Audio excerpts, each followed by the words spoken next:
ඔයාගේ පරිගණකයටත් අලුත්ම Windows 11 install කරමු.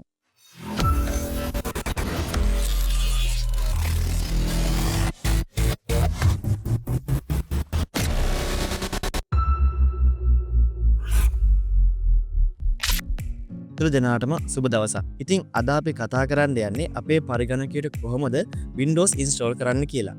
Windows install කරන්න නම් ඔයාලා ළඟ තියෙන්න ඕනේ bootable pen drive එකක්. ඉතින් මේ bootable pen drive එක නිර්මාණය කරගන්න ඔයා දන්නේ නැත්නම් මම මීට කලින් එක වීඩියෝ එකක් දැම්මා. මෙන්න මේ කාඩ් එක ක්ලික් කරලා ඔයාලට ගිහලා බලන්න පුළුවන් එක. ඔයා ඒක මුලින්ම බලලා මේ වීඩියෝ එක බලන්න. ඉතින් bootable pen drive එකක් නිර්මාණය කරගෙන ඉන්න ඔයාට පුළුවන් සාර්ථකව ඔයාගේ පරිගණකයට Windows 11 install කරගන්න. එනම් ඔයා මුලින්ම කරන්න ඕනේ ඔයාගේ ඔය තියෙන bootable pen drive එක Windows install කරගන්න බලාපොරොත්තු වෙන පරිගණකයට සම්බන්ධ කරලා restart කරන එක. ඉතින් restart කරනකොට ඔයාට බලා ගන්න පුළුවන් මෙන්න මේ වගේ ඔයාගේ පරිගණකයේ පෙන්නාවි F2 හරි එහෙම නැත්නම් delete button එක. මේ එකක් ඔයා පරිගණකයේ press කරන්න කියලා මේ on වෙන අවස්ථාවක. හැබැයි ඒක screen එකට එන්නේ නැතුව ඔයා ඉක්මනට click කරන්න ඕනේ. මෙන්න මේ අවස්ථාවේ තමයි අපි මුලින්ම delete button එක press කරන්න. delete button එක press කරපු ගමන්ම මෙන්න මේ වගේ BIOS menu එකට යනවා. BIOS menu එකේදී අපි කරන්න ඕනේ boot order එක සකස් කරගන්න එක. ඉතින් මම මේකේ boot කියන එකට යනවා. boot කියන එකට ගිහිල්ලා ඉවරලා මේ boot එකේ තියෙන පළවෙනි boot priority එක මම දෙනවා USB pen එකට. මෙන්න මේ විදිහට මම USB pen එකට මේක මාරු වෙලා F10 බටන් එක ඔබලා මම මේක සේව් කරලා exit වෙනවා. එතකොටම මගේ පරිගණකයේ නැවත වරක් restart වෙනවා. දැන් restart වෙනකොට මගේ පරිගණකයේ boot එක ගන්නේ මම ලබා දීලා තියෙන bootable pen එකෙන්. ඊට පස්සේ language එක තෝරන්න දානවා. language එක මම English language එක තෝරගන්නවා. English language එක තෝරාගෙන මෙතන තියෙන next button එක මම press කරනවා. next button එකෙන් පස්සේ install now button එකත් press කරගෙන මම ඉස්සරහට යනවා. ඊට පස්සේ setup is starting කියලා මට පොඩි window එකක් පෙන්නනවා. මේකෙන් මම තෝරගන්නවා මම මගේ පරිගණකයට install කරන Windows operating system එකේ වර්ගය මොකක්ද කියලා. එතකොට මම මේකෙන් දැනට තෝරගන්නවා Windows 11 Pro කියන version එක. Windows 11 Pro තෝරගෙන next button එක press කරනවා. next button එකෙන් පස්සේ මම යනවා මේකේ license එකට. ඉතින් මම license එකත් accept කරලා ඉවරලා next button එක press කරනවා. ඊට පස්සේ මම එන window එකෙන් custom install තෝරාගෙන ඉස්සරහට යනවා. මෙන්න මෙතන තමයි ඊටාම් විශේෂ වෙන්නේ. ඉතින් මෙතන අපි මුලින්ම ගියාට පස්සේ බලා ගන්න පුළුවන් අපේ පරිගණකයේ තියෙන hard disk. මේ hard disk එකෙන් මුලින්ම select ලා පෙන්නන්නේ ඔයාට කලින් Windows install කරලා තියෙනවා නම් අන්න ඒ Windows install කරපු hard disk partition එක. ඔයාට පුළුවන් අනිත් hard disk එකට කිසිම කරදරයක් වෙන්නේ නැති වෙන්න ඒ partition එකට පමණක් Windows install කරගන්න. එහෙම නැත්නම් ඔයාගේ hard disk එක අලුත් නම් ඔයාට තනි hard disk එකක් මෙතනින් පෙන්නයි. එහෙම නැත්නම් ඔයා full format එකක් කරලා සම්පූර්ණ fresh පිට Windows දාගන්නවා නම් ඔයාට පුළුවන් සම්පූර්ණ මම මේ කරන විදිහට මේ hard ටික ඔක්කොම delete කරලා ඉවරලා අදාළ partition එකට Windows install කරගන්න. හැබැයි මතක තියාගන්න hard disk delete කරේම නැත්නම් format කරලා ඔයා Windows install කරන්න යනකොට මේ hard disk වල තියෙන දත්ත සම්පූර්ණයෙන්ම නැති වෙනවා. ඒ නිසා ඒකත් හොඳින් අවධානයට යොමු කරගන්න. ඒ නිසා ඔයා Windows install කරන hard එකට පමණක් Windows install කරනවා නම් ඒකත් ඉතාම සුදුසුයි.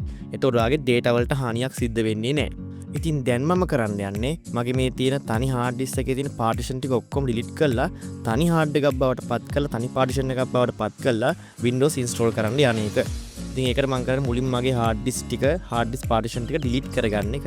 delete කරලා ඉවරලා මේකේ තියෙන මේ new button එක press කරලා ඉවරලා මේකේ තියෙන megabyte ගාන ඉතින් මම මේ megabyte ගාන හරියටම ගුණ කරලා හරි partition එක බෙදා වෙන් කරගෙන මම මේකේ next button එක press කරලා Windows install කරගන්නවා. ඉතින් මෙහා Windows install කරන next button එක press කරාට පස්සේ automaticallyම එයා Windows install කරගන්නවා මගේ පරිගණකයට. ඉතින් ඒක ටික වෙලාවක් දෙන්න ඕනේ. එයා Windows install කරනකන්. සාමාන්‍යයෙන් ඔයාගේ පරිගණකයේ වේගය මත මේ Windows install වීම රඳා පවතිනවා. ඒ නිසා ඔයා මදක් රැඳී සිටින්න විනාඩි 10ක් 15ක් 20ක් වගේ අතර කාලයක් යනවා ඔයාගේ පරිගණකයට Windows install වෙලා සම්පූර්ණ වෙන්න. ඉතින් ඒක ටිකක් ලොකු කාලයක් හින්දා මම මේ වීඩියෝ එක පොඩ්ඩක් ස්පීඩ් කරනවා Windows install වෙන කොටස.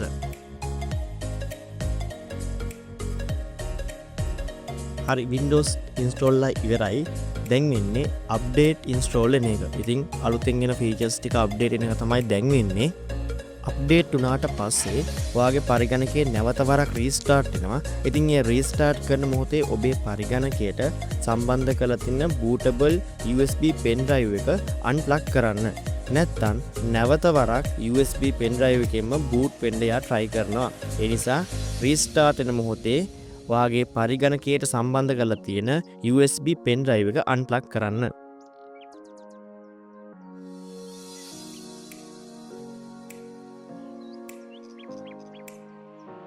හරි අප්ඩේට් එකත් ඉන්ස්ටෝල් ලා ඉවරයි. ඔන්න දැන් රීස්ටාර්ට් වෙන අතරතුර අපි ඉක්මනට අපේ පෙන් එක අන්ප්ලග් කරගමු. රීස්ටාර්ට් වෙන කවුන්ට් එක පෙන්ලා ඉවරලා රීස්ටාර්ට් කවුන්ට් එක ඉවර වෙනකොටම අපේ පරිගණකය රීස්ටාර්ට් වෙනවා. ඉතින් රීස්ටාර්ට් වෙනකොට bootable pen එක අපි අන්ප්ලග් කරපු නිසා second boot option එක විදිහට මෙයා තෝරගන්නේ අපි Windows install කරපු hard එක. ඉතින් hard disk එකෙන් තමයි දැන් මෙයා Windows boot කරගන්නේ. එකත් එක්කම තව configuration කිහිපයක් තියෙනවා. ඉතින් යා මේ configuration කිහිපය මෙතනදී සිදු කරගන්නවා. ඒ වගේම මෙතනදී අපේ පරිගණකයට ගැලපෙන විදිහට drivers install කරගන්නවා අපේ පරිගණකයට.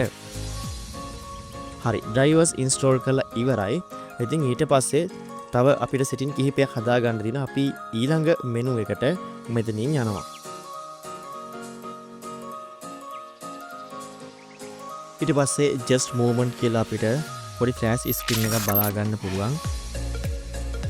මේකෙන් පස්සේ අපිට ලස්සනට Windows 11 install අන්තිම කොටස් ටික අපිට පෙන්නනවා. ඉතින් මෙතෙන්ට අපිට තෝරගන්න තියෙන්නේ අපිට අපේ රට. ඉතින් මෙතෙන්දි මම United States කියන එකම තෝරාගෙන ඉස්සරහට යනවා yes කියලා දීලා. ඒකෙන් පස්සේ අපිට බලා ගන්න පුළුවන් keyboard layout එක. ඒකත් මම US තියලාම yes යනවා. ඉතින් මෙතෙන්දී අපිට second keyboard එකක් add කරන්න පුළුවන්. ඉතින් මම ඒක දැන්ට skip කරලා ඉස්සරහට යනවා. ඉතින් මෙන්න මේ අවස්ථාව ටිකක් වැදගත් අවස්ථාවක්. Windows install කරනකොට මෙන්න මේ වගේ update එකක් කිල්ලුවොත් එහෙම ඔයාලට පුළුවන් මේ update කියන එක click කරන්න. update කරන්න දුන්නොත් එහෙම ඔයාලට පුළුවන් අලුත්ම Windows සංස්කරණය, අලුත්ම Windows setting ටික ඔයාගේ පරිගණකයේ install කරගන්න. ඒක හොඳ දෙයක්. හැබැයි ඔයාලට ඒක කරදරයි වගේ නම් ඔයාලට පුළුවන් මේක skip කරලා යන්න. ඉතින් දැන් ඔයාලට මම මේක පෙන්වන්න ඕන හින්දා skip කරලා යනවා. අන්තර්ජාලයට සම්බන්ධ කර නැත්නම් ඔයා මම වගේ I don't have internet කියලා click කරන්න.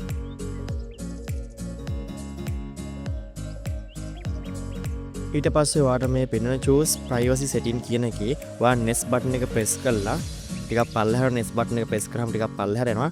නැවත වරක් next button එක press කරාම ආයෙ පල්ලෙහාට එලා ඔයාට accept කියලා button එකක් පෙන්වනවා. අන්නේ button එක press කරගන්න. ඉතින් මේ button එක press කරගත්තට පස්සේ just a movement කියලා පොඩි flash screen එකක් පෙන්නලා මෙන්න මේ වගේ ඉන්ටර්ෆේස් එකකට ඔයාව ගෙනිනවා. ඉතින් මේකෙන් පස්සේ ඔයාව Windows 11 පළවෙනි පාර ඔයා Windows 11 එකට log වෙන හින්දා ඔයාව hi කියලා welcome එකක් දීලා පිරේ අරගෙන getting things ready for you කියලා පොඩි message එකක් පෙන්නලා ඉවරලා නැවත වරක් ඔයාගෙන් තව ටික වෙලාවක් ඉල්ලනවා තව මේකේ configuration ටික set කරන්න. ඒ අතරතුර යා කියනවා don't turn off your PC. ඉතින් ඔයාගේ PC එක මේලාව අතරතුර off කරන්න එපා කියලා යා කියනවා. හරි ඒකෙන් පස්සේ almost there කියලා ඔයාට පොඩි message එකක් පෙන්නනවා. ඒ කියන්නේ වැඩේ ගොඩ. හරි මේ තියෙන්නේ අපි අලුතෙන්ම install කරපු Windows 11. හැබැයි වැඩේ හරි කියලා කිව්වට තාම අපිට තව පොඩි configuration කීපයක් සහ තව පොඩි වැඩ කිහිපයක් තියෙනවා. ඉතින් ඔයා මේ වගේ Windows 11 install කරලා desktop එකට ආපු ගමන් සාමාන්‍යයෙන් මම නම් කරන්නේ main desktop icon ටික මගේ desktop එකට අරගන්න එක. ඉතින් ඒක කරන්න හරිම ලේසි. ඒක කරන්නේ මෙන්න මෙහෙමයි. මුලින්ම desktop එකේ free space එකම right click කරලා personalize යනවා. ඉතින් මේ personalize එකේ ඔයාට බලා ගන්න පුළුවන් අපේ Windows desktop wallpaper එක මාරු කරගන්න, themes මාරු කරගන්න වගේ මෙන්න මේ වගේ දේවල් ටිකක්. ඉතින් මම පොඩ්ඩක් පල්ලෙහාට ගියාට පස්සේ මෙන්න මෙතනින් මට බලා ගන්න පුළුවන් ටීම්ස් කියලා එකක් තියෙනවා. ඔයාලට බලා ගන්න පුළුවන් එක. ඉතින් මේ ටීම්ස් කියන එක ඇතුළට ගියාට පස්සේ එතනොත් මම චුට්ටක් පල්ලෙහාට යනවා. ඉතින් පල්ලෙහාට ගියාට පස්සේ මට පේනවා ඩෙස්ක්ටොප් අයිකන් සෙටින් කියලා එකක් තියෙනවා. ඉතින් මේ ඩෙස්ක්ටොප් අයිකන් සෙටින් කියන එකට ගිහලා මම මේ තියෙන ඔක්කොම ටික දාගෙන ඉවරලා මම මේක ඇප්ලයි කරලා ඕකේ කරනවා. ඉතින් මේ තියෙන්නේ මම ලබාගත්ත සම්පූර්ණ ඩෙස්ක්ටොප් අයිකන් ටික. ඉතින් ඔයාලට කැමති නම් සමහර ඒවාට ඕනේ නැත්නම් ඔයාලට පුළුවන් ඒවා ටික් නොකර ඉන්න. සාමාන්‍යයෙන් මම නම් ඒ ඔක්කොම ටික මගේ ඩෙස්ක්ටොප් එකට දාගන්නවා මේන් ඩෙස්ක්ටොප් අයිකන් එක විදිහට. ඒ වගේම මම මේ වෙලාවෙම මගේ ඩෙස්ක්ටොප් එකේ තියෙන වෝල්පේපර් එකත් මම මාරු කරගන්නවා Windows 11 Professional wallpaper එකට. ඉතින් මේ තියෙන්නේ මගේ Windows 11 පරිගණකය. ඔයාලට බලා ගන්න පුළුවන්. ඉතින් මේක තාම ඇත්තටම රෙඩි නෑ. තව අපිට තව වැඩ කිහිපයක් කරන්න තියෙනවා. ටිකක් පොඩ්ඩක් වෙනස් වගේ දෙනියක් තිරේ ඇදිලා ගිහිල්ලා නිකම් හරියට මේක ඇවිල්ලා නැහැ. ඉතින් මේකට අපි කියන්නේ අපේ පරිගණකයේ drivers නෑ කියන්නේ. ඉතින් ඔයාගේ පරිගණකයේ VGA drivers, video graphic adapter කියන drivers එක ඔයාගේ පරිගණකයේ support කරන්නේ නැහැ. එහෙනම් අපි කොහොමද අපේ පරිගණකයට Windows install වුණාට පස්සේ drivers හරියට දාගන්නේ කියලා අපි කතා කරමු. ඉතින් ඒක මම නැවත වරක් ඊළඟ වීඩියෝ එකෙන් තමයි ගේන්න බලාපොරොත්තු වෙන්නේ.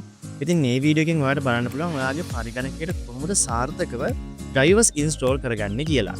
ඉතින් ඔයාගේ පරිගණකයේ Windows විතරක් තිබ්බට හරියන්නේ නැහැ. මොකද මේ උපකරණත් එක්කලා කම්ෆර්ටබල් වැඩ කරන්න ඒ අදාළ උපකරණ වලට අදාළ වන මෘදුකාංග අවශ්‍ය වෙනවා. ඉතින් මේ මෘදුකාංගයට තමයි අපි drivers set කියලා කියන්නේ. ඉතින් මේ drivers ඔයාලට අවශ්‍ය වෙනවා ඔයාගේ පරිගණකයේ හරියට වැඩ කරන්න. එහෙම නැතුනොත් එimhe ඔයාගේ පරිගණකයේ සාර්ථකව වැඩ කරන්නේ නැහැ ඒ තියෙන උපකරණත් එක්කලා. ඉතින් මේ දේවල් මම ඕගලන්ට කියා දෙන්නේ තනියම. ඒ කියන්නේ කම්පියුටර් ෂොප් එකකටවත් යන්න නැතුව ඔයාටම තනියම ඔයාගේ පරිගණකයට කොහොමද Windows install කරන්න කියන ඔයාටම අත්දැකීමක් ලබා ගන්න. ඉතින් මේ දේවල් වලට ඔයාටම හුරු වෙන්න පුළුවන්. ඒතර ඔයාගේ කාලෙත් ඉතිරි වෙනවා, මුදලුත් ඉතිරි වෙනවා. ඉතින් මේ වගේ ප්‍රැක්ටිකල් ක්‍රියාකාරකමුත් එක්කලා ඔයාගේ ජීවිතේට ICT ඉගෙන ගන්න ඔයා කැමති නම් ඔයා පාසල් යන ශිෂ්‍යයෙක් නම් ඔයාට පුළුවන් මගේ ICT පන්තියට සම්බන්ධ. ඒකට ඔයාට පුළුවන් මේ තිරේ පේන අංකයට WhatsApp පණිවිඩයක් යොමු කරන්න සර් කියලා. ඒකෙදි ඔයාට ඔටෝමැටිකලිම මැසේජ් එකක් එයි. ඉතින් ඒ හරහා ඔයාට පුළුවන් මම ක්ලාසස් කරන ස්ථාන, ඔයාගේ ග්‍රේඩ් එකට හරියන ක්ලාසස් තියෙන වෙලාවල්, ඒ සියලු දේම ඔටෝමැටිකලිම දැනගන්න ඔයාට පුළුවන්. ඒ පුංචි මතක් කිරීමත් එක්කලා මම ඔයාලගෙන් සමුගන්නවා. මම ඔයාලගේ ආදරණීය ICT ගුරුවරයා අයන් සර්.